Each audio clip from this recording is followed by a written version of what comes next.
So, some historic battles in War Thunder. Flying out with the LA5 event this time. Really great plane. And oddly enough, I was actually hoping I could have done a different historical battle event for you guys today. We're doing Korsun, blah blah blah, I don't know how to say the rest of it. It's terrible to pronounce. But I was hoping that I could have done the hardest day for you guys today. But it's unfortunately gone. These events, they come and go, and just like that, with a quick of a whim, it's gone. So what we're left with is Korsun, blah blah blah. No idea how to pronounce it. For us non-Russian people, it's probably hard to pronounce. For Russians, easy as pie. But it's quite an interesting map. Quite an interesting setup what they've got going on. It's Russians versus Germans, or Germans versus Russians, doesn't matter, vice versa, either or.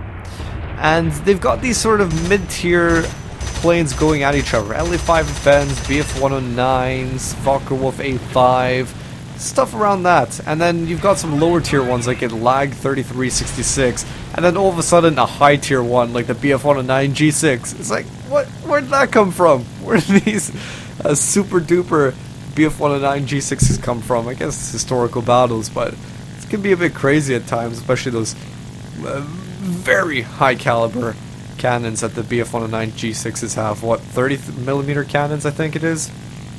Yeah, they can wreck if you're not careful. But I like to fly out with the LA5FN as the Russians. I mean, there's of course plenty of different options you can fly out with. But if you're trying to go for a top fighter, LA5FN is definitely, in my opinion, one of the ways to go. Just because you've got different options like LA5Fs that you can fly out with as well. I think maybe the LA5, I can't remember exactly. But what's the point of playing a plane that's lower tier, that's not fully upgraded, as in isn't a later version, a later model of the plane, so it's not going to be as superior, then when you can play with the plane that is superior, the LA5FN. It has great climb rate. Not as great as some of the BF-109s, but it can compare to a Focke-Wulf A5. It's got some pretty sick armaments. I like to compliment this plane very regularly in arcade battles for just its saw-like action. With just two cannons, it does so much firepower. But the same thing applies in historical battles. Those cannons are very powerful. But the thing is, you don't have a lot of ammo. HS, Henschel, I think that's a Henschel. Where do you come from? Why are you dogfighting me? Surprisingly, it's actually working. It's actually working. He managed to damage my engine. It's red. Oh gosh. I think my mistake there was when I was doing the turn, I pulled up at the same time. I should actually pull down and went underneath him because I think he was pulling up, and then he wouldn't have had a clear shot on me. But unfortunately, these things really do add up. I can't believe he still managed to get around me. That's incredible. These HS Henschel planes, I think that's what they are really crazy. Crazy. I wouldn't have thought that I'd be able to do that. But I'm losing so much speed here. I'm bleeding out like crazy. My engine's badly damaged. I can start feeling it because my engine just doesn't feel like it's powering through as easily.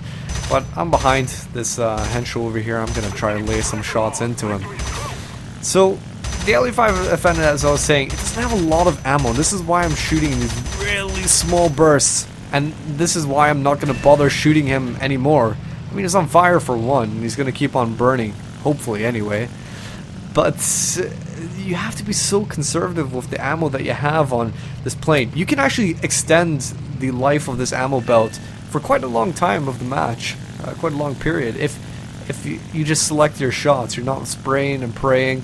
You just, whenever you have a clear shot, that's when you fire. And that's why a lot of times when I'm using this plane, I'm going to wait until I'm, if they're directly in front of me, maybe like 300 meters, not even 400, 300 and less, before I start opening fire. And same with when they're on a turn. If they're on a turn, and I've got a big area of exposure on their canopy, then I might get about 500 meters or so before I open fire, because every single one of those shots matter.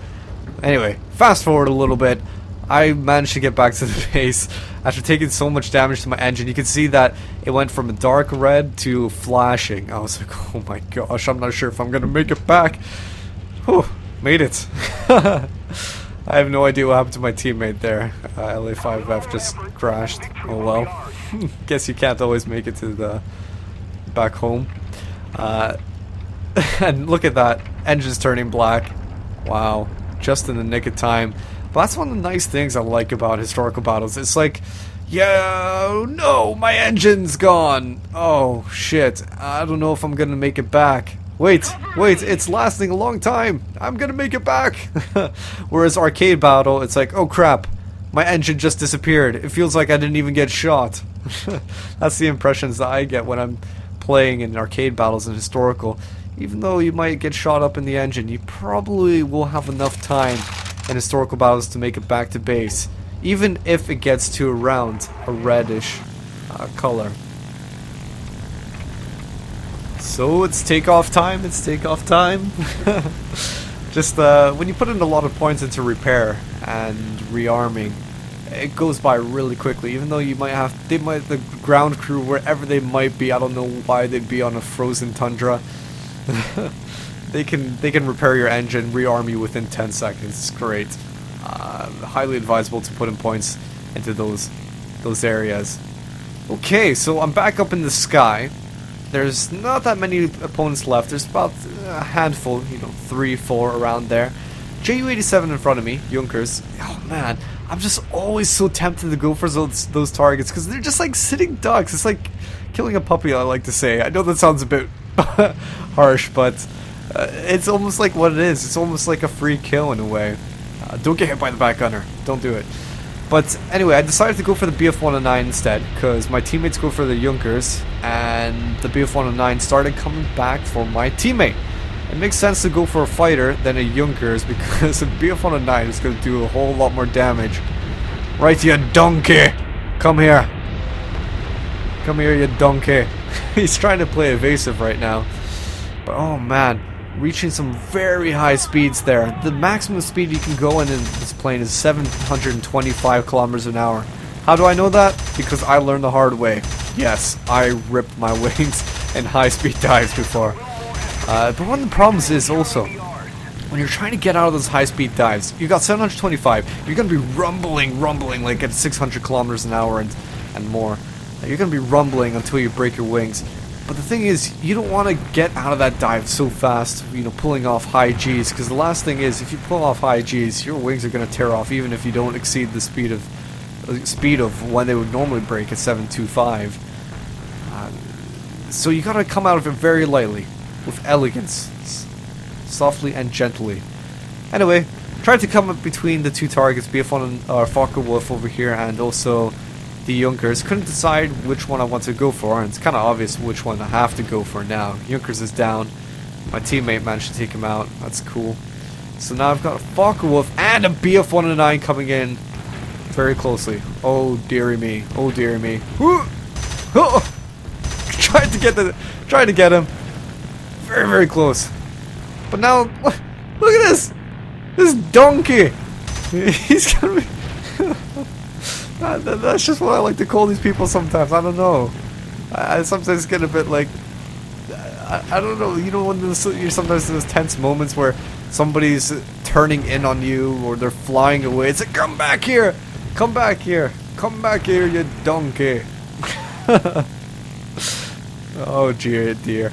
So I'm stuck between a BF-109 and a Focke-Wulf. Oh man.